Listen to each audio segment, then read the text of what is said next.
She was a solid meth 50, you know? So she's not even a good-looking 50. Solid meth 50 just hitting on us the whole time. And we're like, man, why can't we get one of these little cuties that are in college trying to work their way through...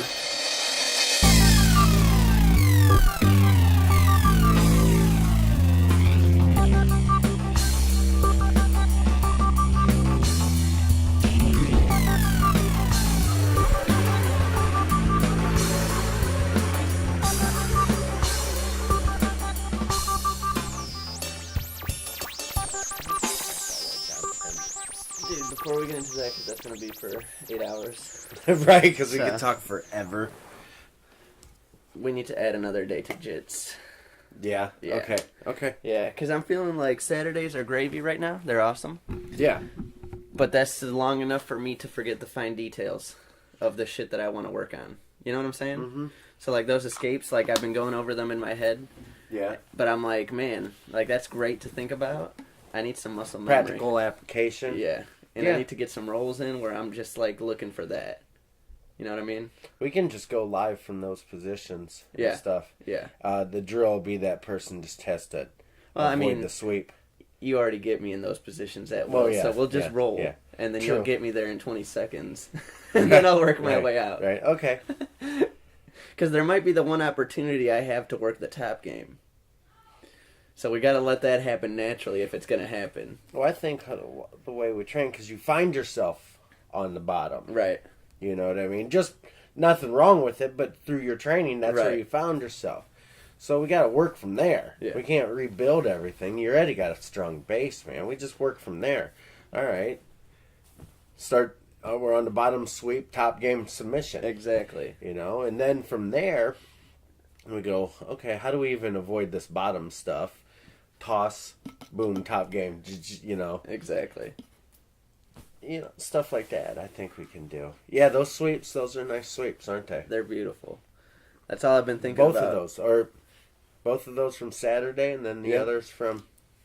And I like them because, again, they're like the opposite of what I'm naturally going for, which is that tuck the knee in, try to get back to guard or half guard, try to create a little separation with your knee. So the whole game is like me trying to tuck that lower half down, whereas now I have something that's the opposite. So it'll work perfect with each other. You know what I mean? Yeah. And so I feel like that's just, it's going to open up a whole new window for me when I get in that position. Dude, I'm thinking if we can we go there at point blank, his Saturdays for sure. For sure, every Saturday. And we come up with another day we can do that. If that dude's serious about this place right over here, I don't even know what it's called. I don't know what the gym is. Anyway, but he's putting some time and money into it, and there's some mats. He's going to allow Corey to do some time like that. And we can we can get some free rolls in any time then. Some extra time and some real solid extra time. Yeah. Because Saturdays are beautiful right now. I wish that he was open on Sundays, because that would be fun too. Right. But if nothing else, what time do you usually get out of work? 3 o'clock. 3? Yeah. Because I was thinking, because I don't work Mondays either. Oh, yeah? So maybe on some Mondays try to get together? I could only do it like every other Monday when I don't have... Right. When I don't have Roz and stuff. True. So, because she gets out of school at 3:30. Right. We got to figure it out, though, man. Yeah. Because I feel like one more day is crucial right now. Dude, that was a good time. And having mowing and Yeah. stuff. That really helped. That did. That really added. And it's nice because now we got 3 different weights going. Yep. So it's we got a little different look every time you're rolling. So that'll be good. I really like to get Eddie out there, man. Man, do you think he'll come, or is he still... I don't know, because what I heard is that, I don't want to say any names because I don't want to throw anyone out there right now, but you know who is doing training in their house now? You know, our old coach. Oh, yeah? Oh, okay. So I think he's doing something like that, and so I think they're getting together there, so maybe that's like we were talking about with the, you know, the loyalty thing, you know, but I mean, at the same time, we're not a team anymore, though, you know what I'm saying? We're not a competition team right now. Right. We're just trying to get together and do some technique and get some good jiu-jitsu in and, you know, bring our game up a little bit. Right. You know, there's none of this rivalry shit because we're not trying to go against anyone. Right. You know? That's true. It's just for ourselves. Right? Just to improve ourselves. That's all we're trying to do. So. It's fun. Good time. It's so good. Get Corey in there, too. I know. We need to get his fucking ass in there. Lazy. God damn, dude. That dude. It's going to be such a struggle. I want to get him in there, though, man. Yeah. But, yeah. Definitely. That'll be awesome. It'll start building up. But that's been great, dude. My shoulders are feeling it right now. My neck is all stiff. Yep. Loving it. I got a little matte burn on the face. Yeah, you can't. Right by the eyes. Love that. A little grinding work. Yeah. Good times. Well, like me and Mo were talking about, and I think we probably talked about it on a podcast before, it's like the feeling of the struggle, man. It's like, it's such a primal thing that we're built for that the majority of the world doesn't experience ever in their life. Like, their struggle is their coupon for free donuts expired 2 days ago. Yeah. I didn't fucking use it in time. Or just the simple struggles of, I don't want to cook dinner tonight. Well, that's my struggle. I don't cook. Well, dinner. that's every night. I'd rather. But I mean, paying the real things. But right. This one's it's primal. It's like it.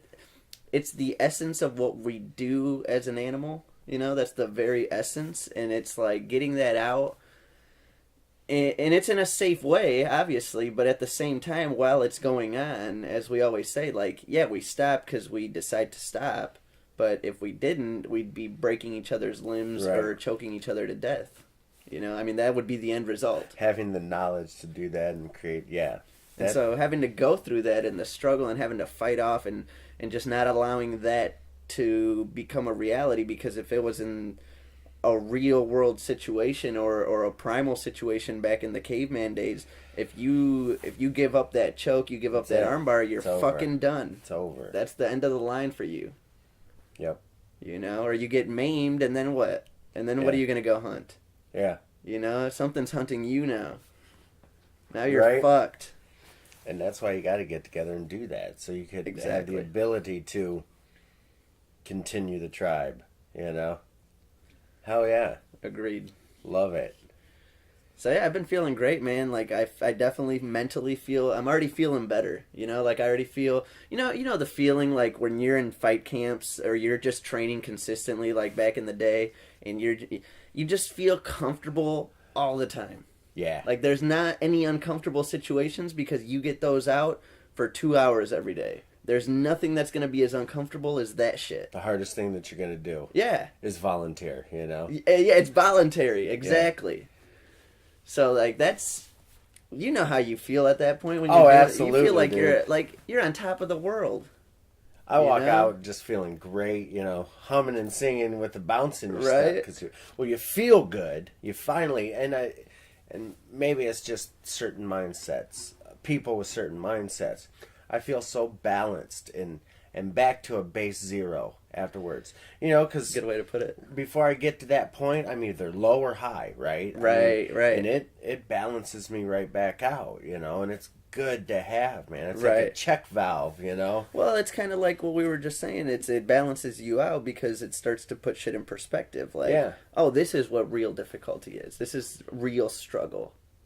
Not some bullshit that you're just putting at that status because that's the highest level that you get to in life, Right. You don't, I mean, there's further levels, you're just not going to get there. Yeah, you only made it to Wizard level 7. There's like 99, yo. So, yeah, it's been tremendous, man. Oh, dude, and it especially, like I said, for me and balance and stuff.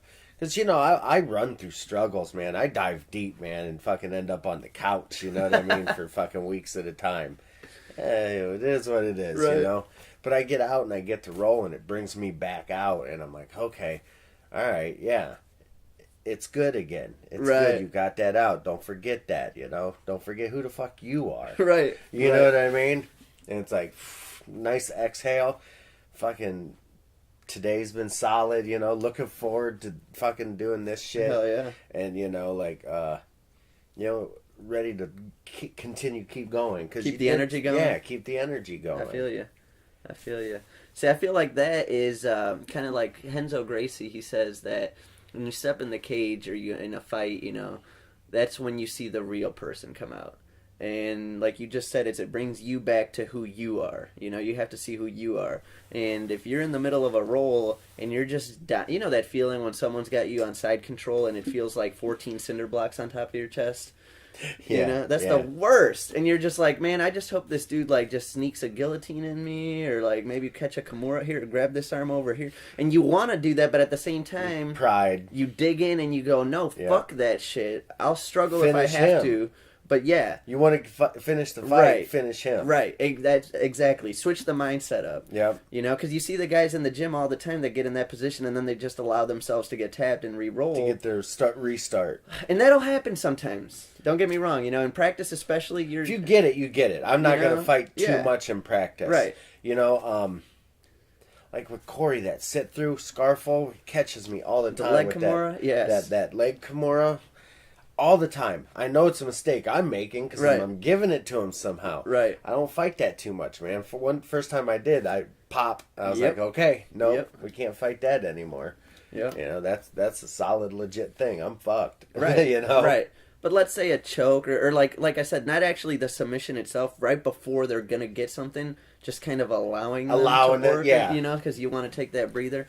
You gotta jump over that hurdle. Because we've all seen guys that we've trained with that go in the cage, and it's like the instant shit just doesn't go their way, they're done. And they're done. It's just a matter of time because they've decided that they're going to give up. Yeah. They've decided. They haven't gotten beat yet. It's a decision. There's a switch that happens. Right. Because you see other guys that are getting the fuck beat out of them, and there's no quit in sight. No, you're gonna have to shut them off. You see when their will breaks, right? Yeah, you're gonna see them shut off, and that's the only way they're gonna stop. So that's what's great about training and fights. Yes, fights. Yes, I mean, we saw that last night. We saw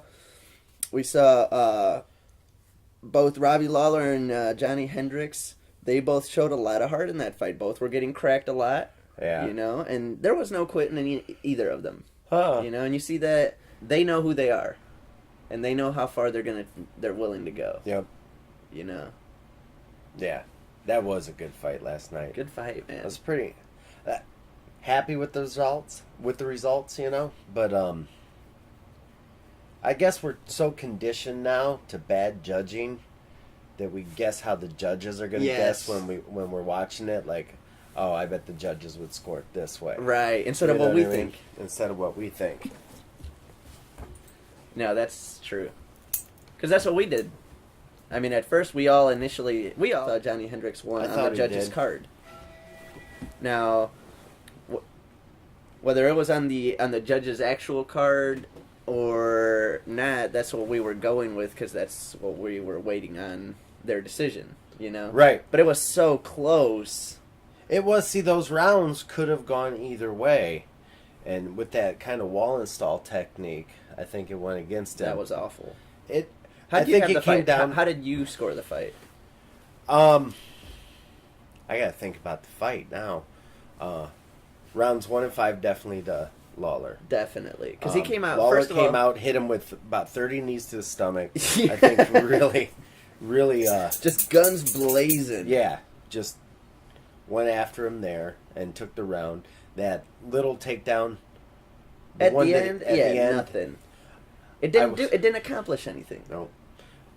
When they were on the feet, Hendricks was doing real good. He landed more punches. And more kicks for sure. But when it comes to damage, if this is a fight and you're pitter-patting me, 30 times more than I'm hitting you, but when I'm hitting you, you're backing out, disengaging, don't want to really get involved, then who's really winning that? Right. And you get your 25 minutes to do that. That's what's tough. You take away rounds, maybe. Yeah, but we can't go backwards now. Yeah. So now we're stuck with that system. And that's how I had it, too. I had 1 and 5 definitely to Robbie. Because 5, was just grabbing a leg the whole time, and at towards the end there where he started really beating the fuck out of him in that turtle position. Yeah. When he took the round there. Shit. Those were vicious, man. He went, what do they call it, Super Saiyan mode or something? Super Saiyan? Yeah, he got nasty on it. See, and then the fourth round he did kind of similar to the fifth. It was just closer. Right. Because Hendricks had a little more gas in that round, so he gave him a little more fight. I think Robbie took off the third round and lost that. Just kind of paced himself. I read that was kind of in his game plan. They were saying. Really? That they if think he got it to there, just pace the third, and then that way you get the championship rounds. You still got gas, which is an interesting strategy. It could backfire. I'm not a fan of those kind of strategies. I'm a fan of you win the fight every round. Like, you're going to finish that fight that round. And if it doesn't happen, you just win the round because you were attempting and catching more. And, right. You know, but I'm but not again, cardio taking rounds off. Right. Maybe taking rounds off. Is that the right way to describe it? I mean, it probably is. Well, it's a game plan for sure. As opposed to, sitting back and being more patient when you see something. Take a breather when you see something, attack. Because then you're just but still, you're still kind of pacing yourself. Right. Which I get. It's still a fight. It's still a sport fight, so you gotta think about that. Yes. You gotta have strategy. Yeah, definitely. And 5 rounds is a long time. I mean, that's a long time to fight. That's a lot of fighting, man. Yeah, with the adrenaline going and... Man, because a 5-round fight a 5-minute round is already a pretty long time. It's a long time. It's a long round. It seems like it's not that long when you're watching it. When you're in there, right? Forever. That's kind of like that's forever. When people say they do DMT, and they're like, oh, DMT, it's only like 10-15 minutes.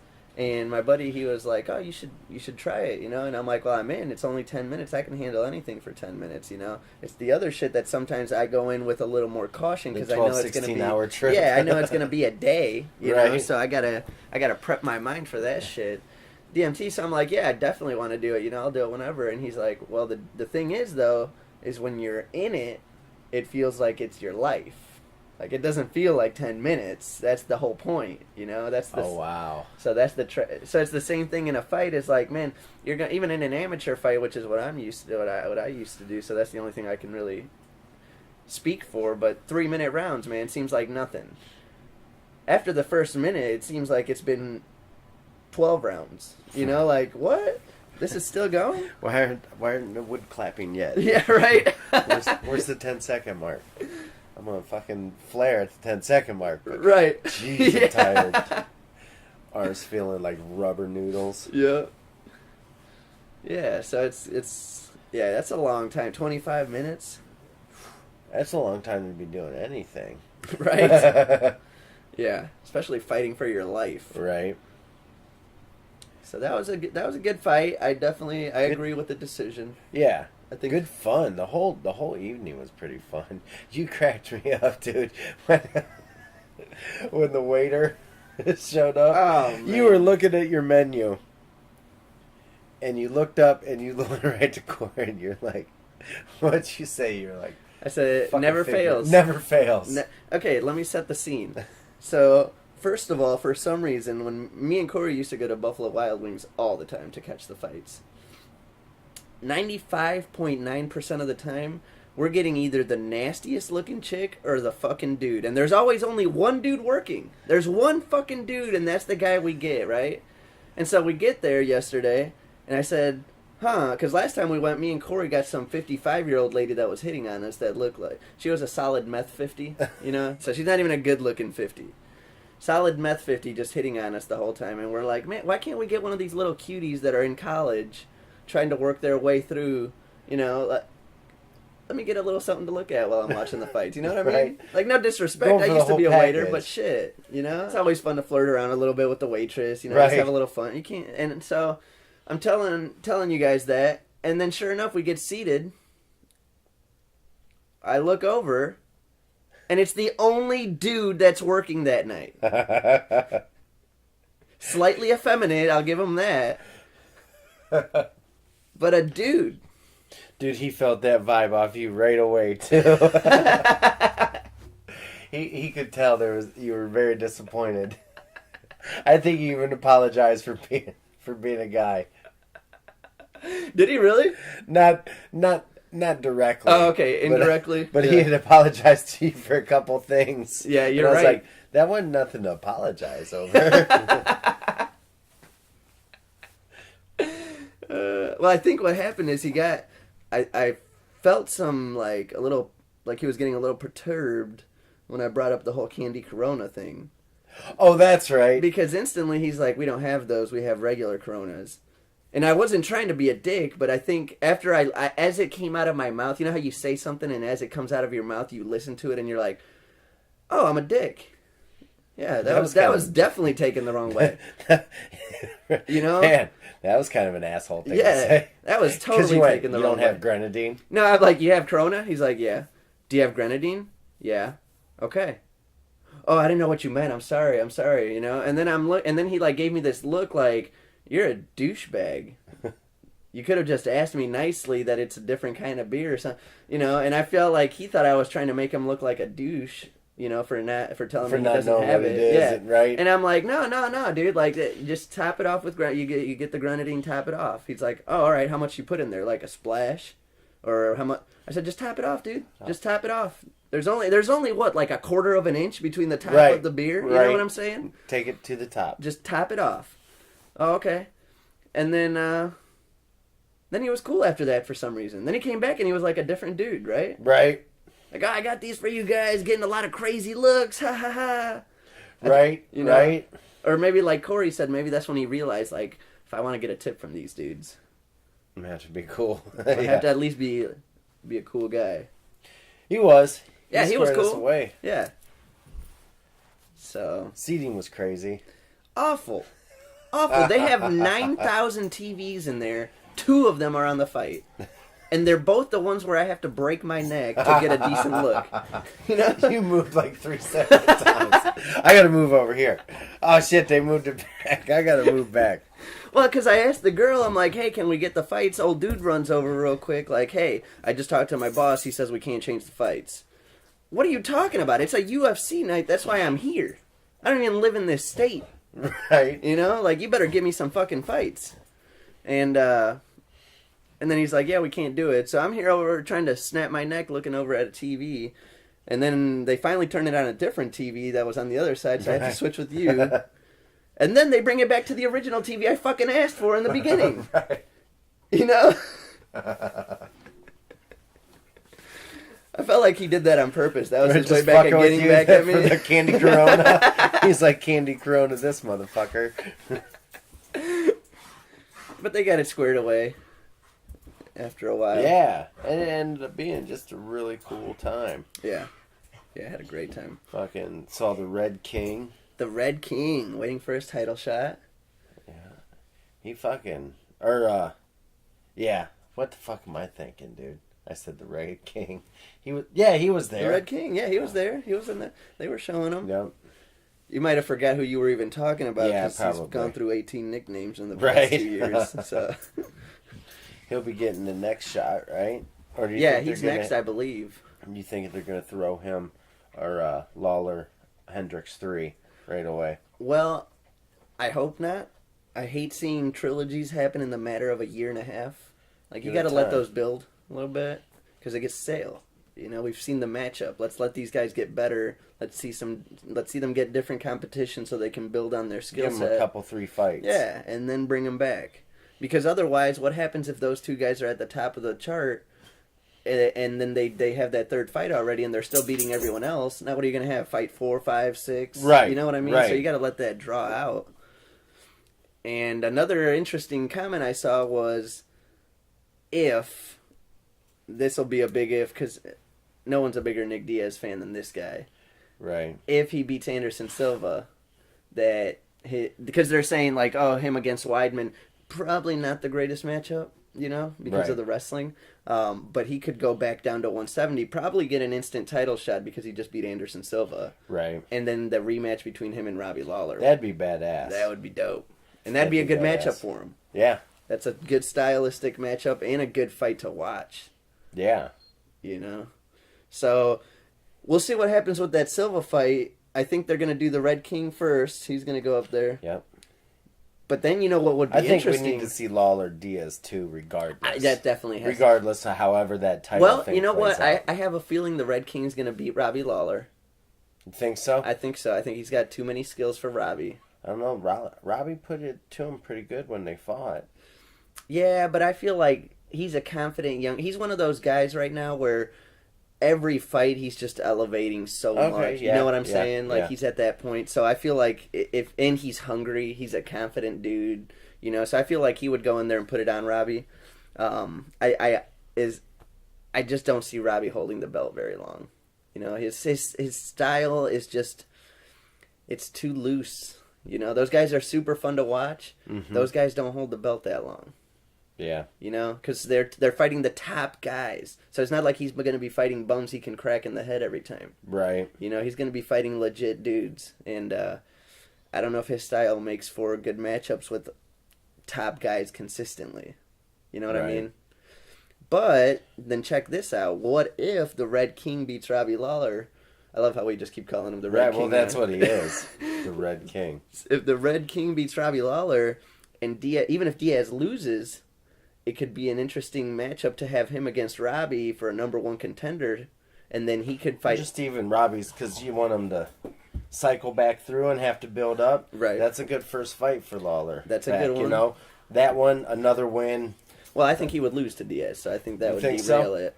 But if Diaz wins, then that would set up the fight between him and the Red King, and the Red King beat Nate Diaz, his brother. Yeah. So it could be a good little, like... Yeah. You know, I want to get revenge for my brother type of fight, and they could kind of play that angle on it. That would sell a lot of... You're thinking of the promoter part, yeah, right? Yeah, you know? So I could see that. To be honest with you, man, Nick Diaz, he's just so fucking fun to watch and to listen to him say stupid shit that they're going to keep putting him in there. And whether he wins or loses against Silva, it's not going to really do much. Unless he beats him. If he beats him, it'll just skyrocket his career. If he loses, he lost to the best dude in the world. Doesn't do anything. He stepped up. Yeah. Up in weight class. He's in a win-win situation. Yes. Yeah. He's smart. He's getting paid to be in a win-win situation. Smart's a weird term to use with him. Because Well, no, I think he is smart. He's also freaking super eccentric. See, again, biggest Diaz fan in the world. I want to believe that he does a lot of the things he does on purpose. I don't know how much of it's on purpose and how much of it's I don't think any of it's on purpose. He goes full retard on I don't think any of it's on purpose. Okay. I think it's all... legitimately him. Which is what I like. Yeah, exactly. I like that. But I think he's smart when he takes fights. He'll fight anybody. Yes. You know, people are afraid of fights, and he's on a 2-fight... He doesn't care if he loses. Right. Because he knows people still want to see him fight, and he'll fight. Right. He brings it. And he's always only going to fight big fights that he can get paid on. That's smart. Yeah, very smart. You know? Very smart. Yeah. Because how many guys could do the same thing, and I think they're just worried that the UFC is going to look at him and go, well, we don't need to do anything with you. We don't need to wait on you. Yeah. You do what we say. Whereas Diaz just says, all right, fuck you, then I'll just retire. And then they come crawling back like, hey, what about this? How about this fight? How about this fight? So he takes 1.5 years off, which in your prime, that's a questionable move. Maybe. But it worked out to his advantage. He's not breaking his body down in fight camps. It's true. And he's doing triathlons to keep himself in shape, you know? That's true. Who knows? It's interesting. I mean, I don't think he's going to beat Anderson Silva. No, I don't either. I think it's a bad matchup for him. Yeah. But I think he's going to go in there and fight. Oh, it's going to be a scrap. Because you know what's going to... I can see it now, because Silva always waits. And Diaz gets in your face instantly. Yeah, and he's going to fingers, hands in the air. Yes. You're a bad motherfucker, come on. Yes. It's going to be interesting, Silva's man. going to let him... Silva's going to talk, too. Yeah. They're gonna stand face to face, just you know how like for 15 minutes, just in each other's face. What's up, bitch? Nobody swinging. It's gonna look like a hood fight.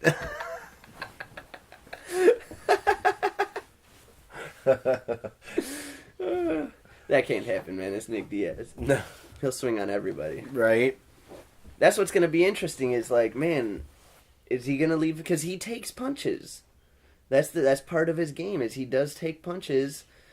You can't take any from Silva because he puts them on the spot. They're right where they need to be. Yeah. Yeah.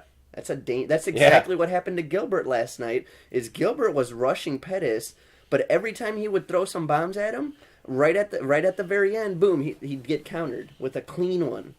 You know, in prime spots of the face. You know, it's not like Melendez was just like catching one at the very end and he was getting more punches in, so he was winning the fight. I think people fail to see that.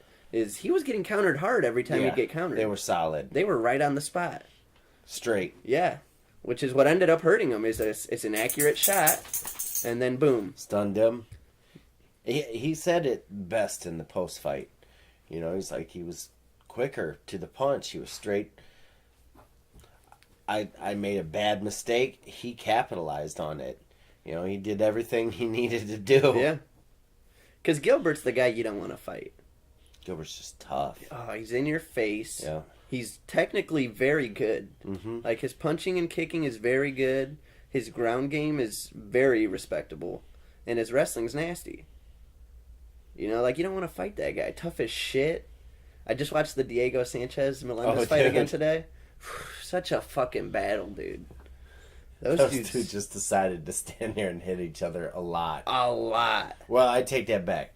Gilbert hit Diaz a lot. You mean, or not Diaz, Diego Sanchez. Diego, yeah.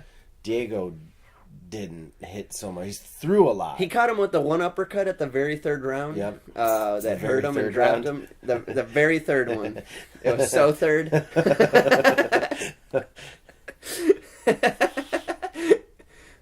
Caught him with the uppercut, very uppercut. Hurt him, and then took his back for a minute. But Gilbert's just so calm, man. Just calm. Just kind of shrugged him off. Because Diego took his back at the very beginning, too. Yep. Came out, lit him up real quick, took his back right off the bat, and then Gilbert just kind of stood up, just kind of walked over to the corner real casual. Just pulled one of the hooks out. Took his time. Yep. Very calm. And so, again, that's the guy you don't want to fight, because sometimes you get those guys and they're dumbasses. You know, they're just meatheads going in there. Oh, well, I'll go 100%, but I don't think about shit. Right. You know, Gilbert's a smart guy on top of all that. Like, he's an intelligent fighter. That's what you got. Dude, if you're going to fight, you got to be an intelligent fighter. At least you have to have a high fight IQ. Right. You know what I mean? You don't have to be smart, but have a high fight IQ. Right. Chuck Liddell's a perfect example of that. Yeah. Probably not the brightest guy in the world. I mean, no offense, but I mean, just in all seriousness. Right. High fight IQ, I would say, though. Very smart in the cage. Yeah, very smart in the cage. So that was kind of gut-wrenching, though, because I'm a big Scrap Pack fan. Dude, yeah. Those guys, see, when it comes to, like, I love Pettis, the way he fights. Yeah, I'm a big fan. But I love Melendez and how he fights. It's two totally different styles. But they bring it. They both come to fight. And so they have the same mentality from different training backgrounds. Sure. And, you know, I just trying to look at it objectively. I didn't see where Gilbert could win it just because of Pettis is being so dynamic as a fighter. But he came out and he was beating him. Oh, yeah. I think, you know, up against the cage doing what he needed to do to wear him down. In the exchanges, he was getting, you know, caught. Sure. And all that, but I didn't see Gilbert winning, you know. Maybe, really? I just didn't. When I looked at them both, I was like, he's going to have his best fight. Mm-hmm. You know, and Pettis is, I think, going to have to make some mistakes. I think if they're both fighting their best fight, Pettis wins that. Just out of how he his fight philosophy, his fight strategy, and how he fights. Right. Well, I think Gilbert was doing the right thing. I think that was the game. I think that's the way to beat him. He was going to pressure him, just keep putting it on him, and be the aggressor and win the rounds. And if you can finish him, obviously. But he was just going to keep taking it to him. And I think that was the good game plan. I think he was doing what he needed to do. Do you think Gilbert has enough power in his punches to knock him out and stuff like that? I think he's a pretty dynamic dude. I'm trying to think of who I've seen him knock out, though. I don't know if I've seen him really knock that many people straight out. A lot of TKO action. Because he's more of a, gets you down, pound you out. Yeah. Okay. I think he's more... He likes to stand. Right. But if he sees that he's not dominating that, he'll do just like he did yesterday, where he'll punch and then he'll come and grab you. And he does such a good job of mixing it up between going for the takedown and then coming back up with punches right away instead of just trying to grind that takedown. He has that quick break contact. Yes. He was doing that real good up against Cage. Yes. He'd go for it, break off, body, head, body, stuff like that, and then break contact and then come right back in. Right. Or try to, and sometimes... Pettis, as soon as they broke contact, man, he was punching too. Yes. It was a good fight. Excellent fight. And I like both of them. I'm a big Gilbert fan, so I was hoping for him to win, but I wasn't mad because Pettis brought it, and that was a beautiful guillotine. So quick. Like, he didn't have time. You don't have time. That was just, instant. When it's that quick, you don't have time, because he hit it right off. Gilbert was defending one thing real quick, and then... Brain only defends one thing at a time. Yeah, and then he got pulled into that same, the Rockhold guillotine. Dude, it looks so similar, didn't it? Yeah. It looks so similar. Those are gnarly. Because we've been there. Those are the worst. Feels like your trachea is about to break off. Dude, it feels like your spine's coming out. Your back through the back of your neck. Yeah, your back pops down by your freaking tailbone, Pop from the stretching. And then when they turn it into mount and they're just on top of your stomach, on top of it with the grapevines, that's the worst. Done. Yeah. The worst. That hurts a lot. Thank you very much. Can we please be done? Yeah, right. Because that's one of those where it's not those nice ones where you choke someone and you just quietly go to sleep. That's that one where you're like... Yeah, it's not some Assassin's Creed, type of shit. It's fucking coughing and gagging, making funny faces inadvertently. That's that security guard choke. Where you're looking for noises.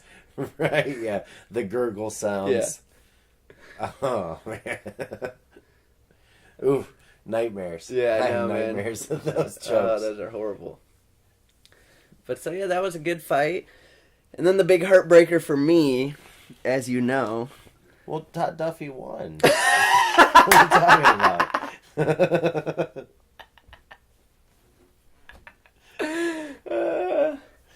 I'm interested to see what he does, but I'm not a big Todd Duffy fan. So, no, Brendan Schaub, man, Big Brown. You know my deal, man. I'm like you, where I didn't used to like him. I used to like to see him get beat. And I've been listening to this Fighter and the Kid podcast with him and Brian Callen. Right, you've said that, man, that he's actually pretty... He grew on me, man. Really fun to listen to. He's a fun guy. Dude, someone else put it on the underground like this, and it's exactly how I feel about the situation. And it's weird because you'd think, why do you even like that guy, All right, here's the thing is, on the podcast, he sounds semi-douchey, and he's kind of arrogant. And so you're like, that sounds like a dick. Why do you even... he should have some tap-out gear on. Yeah, he kind of sounds like that sometimes, and he watches the dumbest shit on TV. He watches fucking housewives shows, like the fucking NBA Housewives or whatever. He'll watch some MTV reality shows, and he's all about it. All about it. See, now I'm losing him again. No, but listen, again, that's the thing is, I'm not about any of that shit. If I knew somebody like that, I'd probably think they're a douchebag and I wouldn't want to hang out with them. But when you hear him on the podcast, man, it's at least this is the one thing, and this is why I love Nick Diaz and what I love about anybody that's friends with me. I don't look for people that do specific things. Obviously, I want you to be doing something with your life for the most part because I need some sort of ambition in my life, right? Some energy. But he's real, man. Like he's being who he is, and he doesn't give a fuck. And that's all you can ever ask And I for, love right? that about anybody. And so I respect that, the fact that he'll go on there and talk about his housewife shows and MTV, how he likes Sweet 16 and shit. Dude, he's not trying to act like he's this big bad heavyweight that's gonna kill everybody. Like, he'll say some dumb shit like that sometimes. Well, he's a fighter. Why wouldn't he? Exactly. You gotta feel like that. But he's real, man. And so and he's funny. He'll say some funny shit. And he grew on me, man. Like, that's kind of my dude. So I'm kind of pulling for him when I see him fight, He's just like a goofball to me, you know? He's a fucking young kid, you know? But it's funny. Yeah, you were pretty bummed out with that. That was a tough one. It's because that one was, like, close to my heart, man. Like, I listen to this dude every week, you know? What do you think of the stoppage? Pretty legit? Well, he was in that position for a long time. Yeah. The only thing where there's a questionable, like, shouldn't... There was only 10 seconds left, you know? I think there's like 15 is that seconds, all there was? 10 seconds. So it's like, I get it, but at that point, just see if he gets knocked out and let him ride it out. You know what I mean? Right. I mean, I know what you mean. I get it. I know what you mean coming from the fighter perspective. Right. I don't want to get stopped. You want. Not with 10 seconds left. No. Let me go out completely, or see if I can struggle to get to my corner. Right. You know, like, give me one of those two. Don't wave me off just because he's Yeah, I know that. I get it, dude. Like, there's a fine line between letting a guy receive head trauma and letting him continue because you know he's tough. And you got a fucking dude like Travis Brown who's 8'12", you right. know, like pounding on your dome with fucking hams on his hand. Like, right. That's a scary thing to look at. Those were solid punches. Solid. But a lot. But Brendan was trying. Was a lot hitting glove. You know, was a lot of it glove. I'm sure, but I mean, even still, that's a big dude hitting your glove. I'm sure that's still rattling your head, you know? And it's like, but the one thing I will say is Brendan, even though he was getting beat up, he didn't give up. It looked like he almost did at one point where he like got flattened out for the third time and he almost was just going to go limp and let him punch him out. But he kept trying to get back to his knees. Yeah. And that's what I like. I like that heart, dude. Yeah, he did. So, yeah, that was a tough one for me, man. That's like watching one of your boys fight, you know, and it's the worst when they lose. When they lose. Because you feel for them. You feel exactly what they feel, you know? I feel worse and better in victories with my teammates than I ever do with my own. Right. You know? Losses, I'm always like, you know...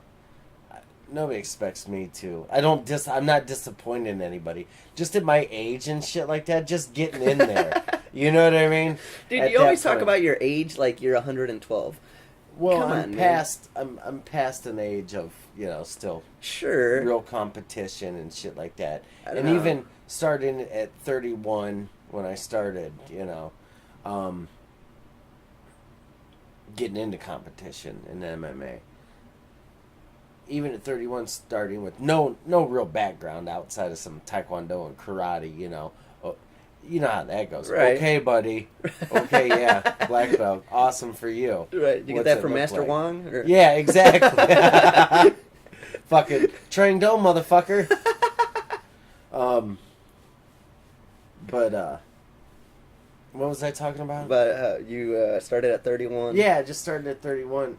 Nobody expected me to fucking, you know, make it to UFC. I just wanted to fight and see how far I can go with what I can give it type of thing. And, so yeah, I was always, even on my losses, I was like, oh, yeah, well, you got me. Motherfucker's 22 years old, you know? Shit. See, I think in a way, though, getting into it a little older could be beneficial. Just because your head is absolutely. You know, you're that's where I got my wins and shit. Right. You know, was because mentally. Life experience. Yeah, life experience. Because a fight translates into life experience so well.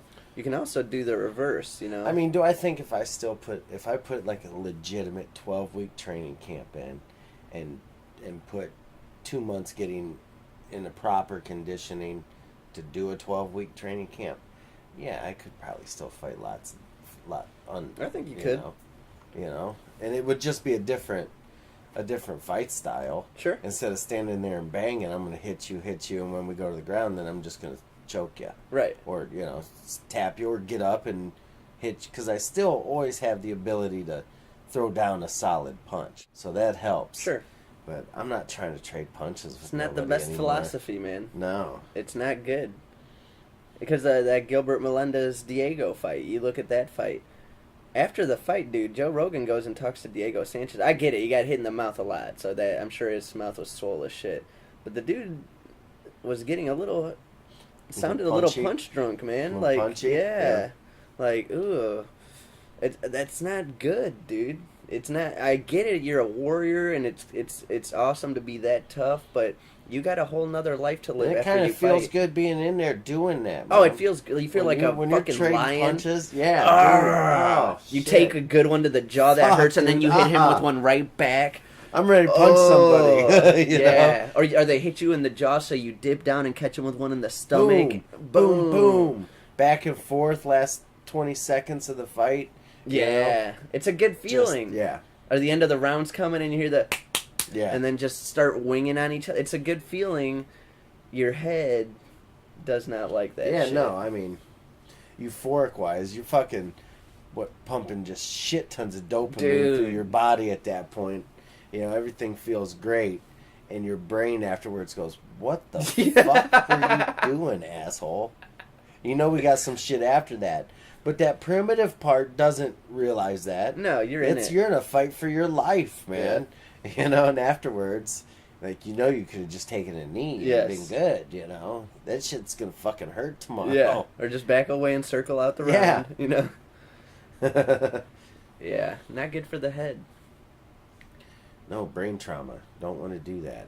A lot of guys are talking about that now, that they're training a lot smarter in that sense, that they're not going 1,000% at practice. I think that's important, man.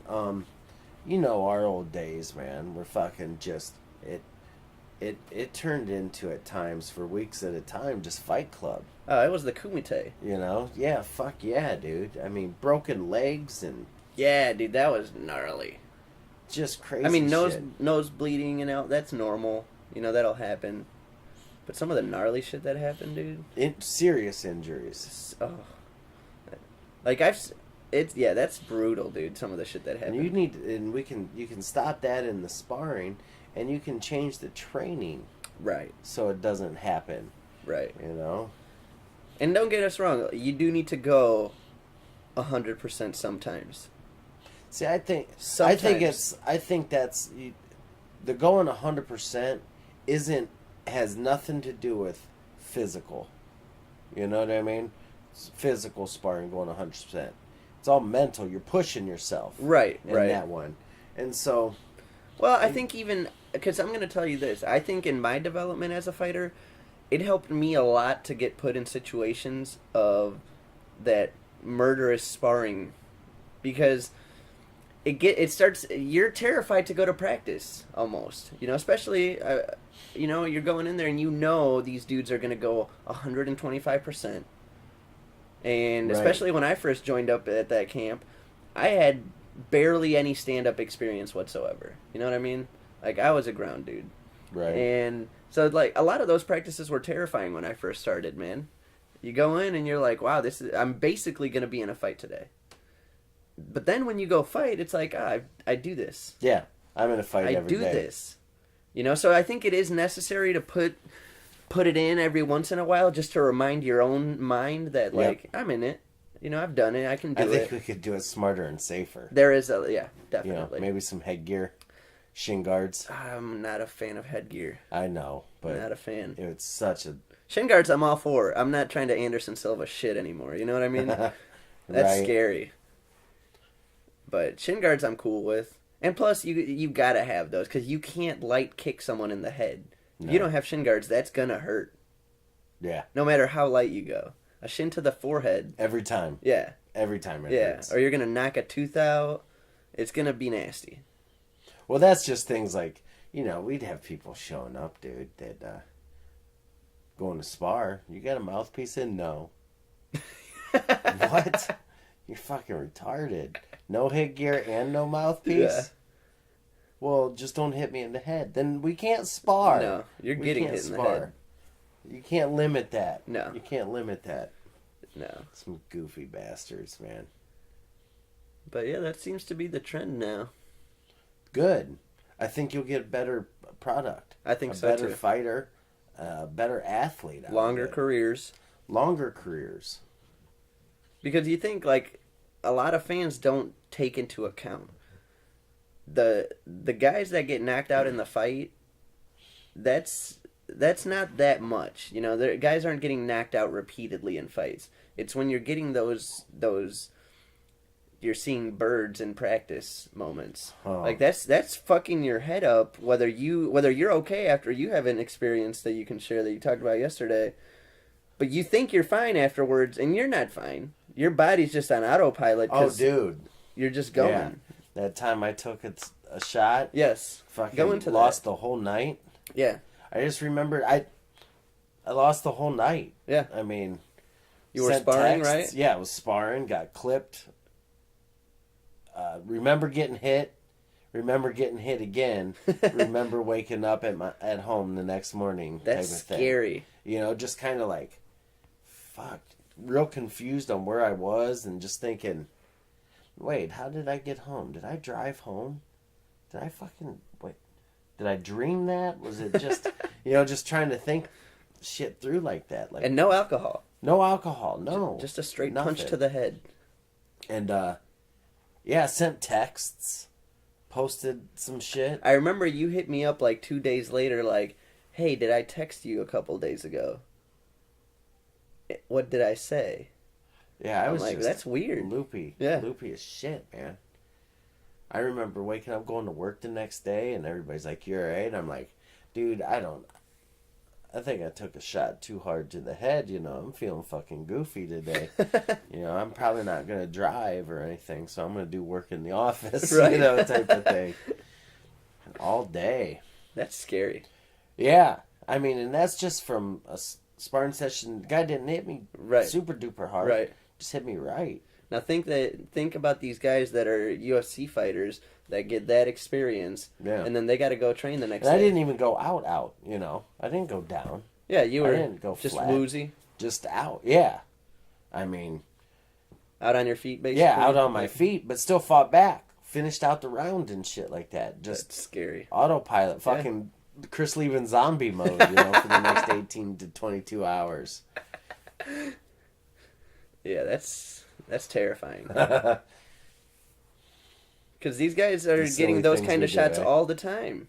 These guys training for fights in the UFC or high-level MMA, even low-level MMA. These guys are taking shots like that still all the time. Might not be as hard, sure. like literally as hard as a UFC 155-pounder. Right. But it's still a shot, man. It's a shot to your head. If it rattles your brain, it doesn't care how much technique was in that right hand. Right. It's still... Shit's still going to put you out. And that's the thing that we talk about with striking. That's the difference between striking and jiu-jitsu. Is anybody can hit you hard and put you out. No one's going to choke out a black belt that's not already a solid jiu-jitsu player. Right. You've got to know jiu-jitsu really well. Right. Really, really, really fucking well to do street anything. Fight, the guy that puts you in the bully headlock or grabs your collar to start punching. They're about to get dumped on their fucking head. Oh, it's going to be because they don't know. Like the headlock, like that's one of the basic things they teach you when you go down to the Gracie Academy. They got the combative system, which is their most primary street moves, street defense moves. You put someone in a headlock, it doesn't matter how big you are, you're gonna get dumped on your fucking head. Mm-hmm. It's not that hard. No. You just pull them backwards and trip them. Yeah, and now you're kind of fucked because you don't know positioning. Right.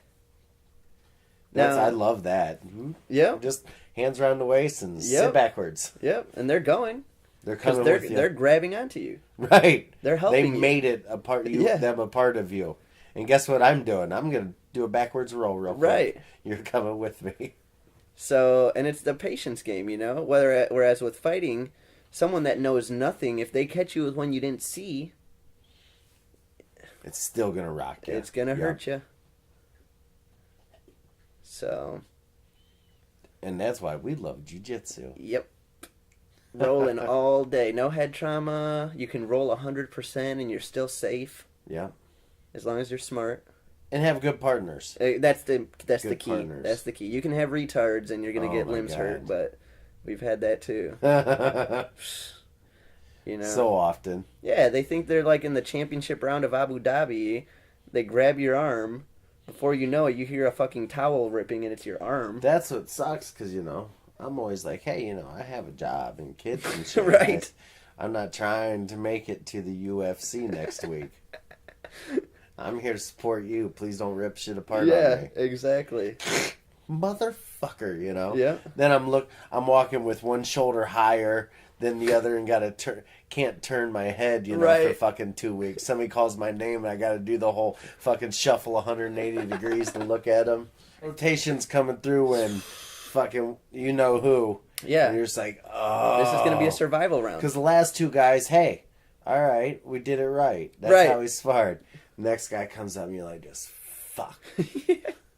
Yeah, because he comes out like... First thing he's going to do is kick you in the nuts. Not even say anything. Not even say, oh, sorry. Kick you in the nuts and then a fucking spinning elbow to the head. Like, what in the fuck, dude? Really? Is that what we're working on today? Yeah, right. You're an asshole. You're a fucking asshole. My ear hurts. That's exactly how it goes, too. And, you know, like, it got to the point with me where there was just certain people I'm not sparring with. It just gets to that point and I'm like, look, I'm trying to go home tonight. You know, I'm not trying to go to the hospital. We have 4 weight classes that separate us and you treat me like I'm above you. Like, let's be a little realistic here, dude. You know what I mean? That's what I love so much about being one of the elder statesmen that would be able to come in. Because I would pick and choose. I'd be like, hey, you? Well, we haven't gone. Yeah, we're not gonna. Well, dude, in all seriousness... I'll stay in every round. I won't take a round off, you know what I mean? Right. But I'll be... no. Well, in all seriousness, it was to the point for me where I knew for a fact that if I did go with certain people, I'm going to get injured. And I'm not going to be able to fight. And I have a fight coming up in a few weeks or whatever. I got to be smart. You know, because you're going to get hurt with people that aren't trying to hurt you sometimes. The potential, yeah, exactly. So you don't want to go against someone that is trying to hurt you. That's right. That's horrible, you know?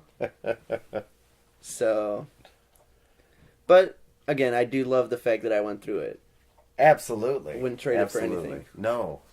Glad I had it. Yeah, absolutely. Because now that we can train smarter, we already know we can do that too. Like we don't have to. We'll do it, and we'll have those days. Sure, of course, because you need to, and it's fun. And it's fun. You feel great after a day like that. Like, yeah. We gotta come up with a better warm up and get a whole thing together before we start doing those days. Yes. Because our warm up sucks right now. It's like kind of stretch this out, do a few arm circles. All right, let's try it. Yeah. Boom. Pull a leg muscle. Right. Instantly. Oh, my ball sack full. I'm telling you, I swear I had a fucking hernia a couple weeks ago, man. Yeah, dude. My left nut was so sore anytime I moved. Oh, yeah? I was like, oh my God, I got testicle cancer. Fucking everything, you know, because I don't worry about shit until I worry about shit, and then I fucking worry about shit. Right. Then you're feeling for lumps every morning. Yeah, dude, like, every time I'm like, I take a piss, and I'm like, am I pissing long enough? Do I need my prostate checked now?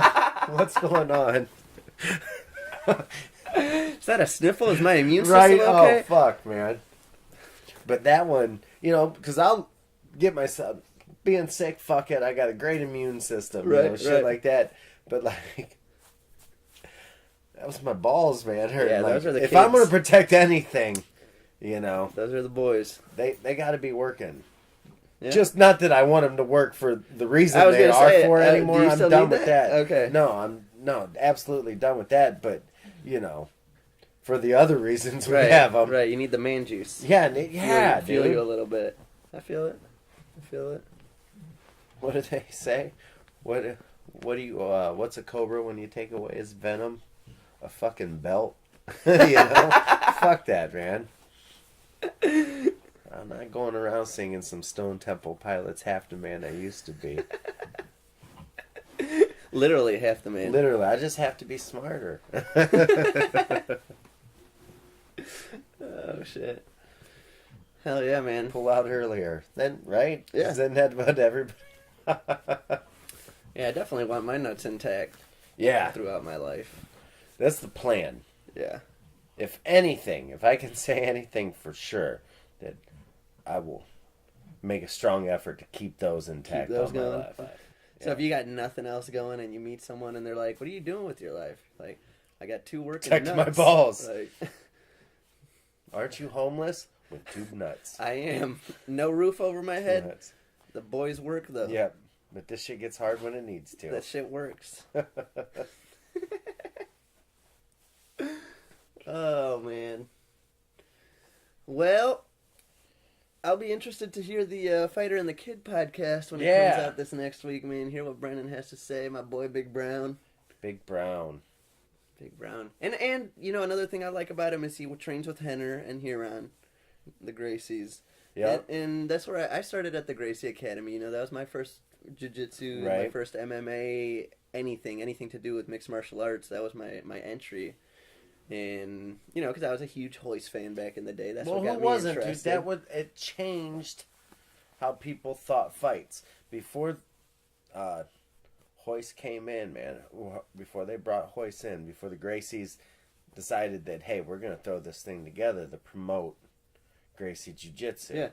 You know, everybody else thought that fucking these traditional martial arts, that's how people fought. And then we discovered, no, that's not how people fight. Right. People fight like a street fight. It's dirty. No matter what. It's dirty. And he brought in and said, this is how we fight because this is how street fights go. Right. Choke, break, I mean, absolutely. And he was 170 pounds. 170 going against dudes that were in... Like, if it was today, it'd be basically like you're taking a 155er because they walk around the weight that Hoist was walking around at. So you take a 155er. So let's just go with fucking Anthony Pettis. Fuck it. Fight Brock Lesnar. Fighting Brock Lesnar. Fighting... Duffy. The Duff Man. The Duff Man. Getting it. You know, fighting, what's that dude that with the King of Knockouts on his fucking collarbone? Oh, isn't that Beaston 25-8 or whatever? Is that his name? I don't know his real name. I have no idea. I don't know. He looks like a Tyrone of some kind. I think he... Isn't it? Was that it? The problem is... Tyrone? I'm pretty sure he has black in his nickname, like Black Beast. Is it the Black Beast? Maybe that's what it was, the Black Beast. But then there's the other Beast in 25-8 who is pretty thug, nasty thug. You know what I mean? As far as tatted up. Some real fucking hood tats and shit. But yeah, imagine that, you know? Granted, it's a giant difference, and that's what newer fans that come into it can't understand. They can't appreciate that because they didn't watch it from the beginning where nobody knew what the fuck a fight was. Nobody knew what the system was. Nobody knew what kind of positions you find yourself in. Oh, we're up against a fence here, grabbing each other. What do we do from here? Right. You know, yeah, like it changed the game you had to figure shit out. Changed the game. And now look, in 20 years, 22 years, it's still changing. It's still changing, but how martial arts have changed. Traditional martial arts schools, I think they're necessary. They're great. They still teach good technique, but in order to teach real life application in fights, you have to teach it more of a mixed martial arts way. Right. You know what I mean? If we're doing self-defense type thing where the guy grabs the girl, you know, there's some traditional martial arts values for that. But, I mean, most of the time, it ends up in a fight. Right. Which is why jiu-jitsu, it's so beautiful because it focuses on the points that people didn't understand were advantageous or disadvantageous positions. You know, nobody had labeled those positions. It was just you're on the ground, whether someone had their legs wrapped around you or you were on top of it. Like that, nobody knew, except the guys that were training that shit. Yeah, the guys that were on the inside. Yeah. The small. Before the internet, how did you find out about it? You're not turning on the TV and watching jiu-jitsu. There's no computers. Right. There's these fucking crazy Brazilians that are putting out $100,000 offers to fight Joe Frazier and shit. No one's hearing that. You know what I mean? But they're fucking down there going against karate schools on tile. You know, I have an old Gracie. What were those called? Gracie challenges. Yeah, but what was the video called? Gracie, like Ultimate Gracies or something. Okay. No, I don't know what it was. Anyway, it was a video that the Gracies had put out where they put some of their challenge matches on there. They have one on there from, I believe it's like the early 80s, late 70s. Yeah. And it was when Horion was still fighting and stuff, you know, so that was old school. And he was still young. And they fought this karate school. In the karate school, they wanted to fight on tile because that's what they practice on. They wanted to be sure-footed, you know. They all had that horse stance way out wide, right, you know, with the one hand in front, the one way back, you know, like out here. And every single one of those dudes within 10 seconds gets slammed on the fucking tile. Right, and then what? Choked out instantly. Yeah. Every fight, 30 seconds. That's what you got to know. You got to be well-rounded. Yep. You got to understand. Yep. Well, that was a good one, man. Yeah. A lot of MMA again, so for those that don't like it. Great fight, man. Yeah, it was a great fight. Bad. Yeah, it was excellent. We don't do any of this. This isn't all planned out. It's not like... It's just what happened. This is what happened last night, so we're going to talk about what the fuck's fresh on our mind. Exactly. You know? I don't do material for you guys. Yeah, if you were getting your asshole licked out, we'd be talking about that. So. After the show, I got a story for you. Loose Tooth Podcast.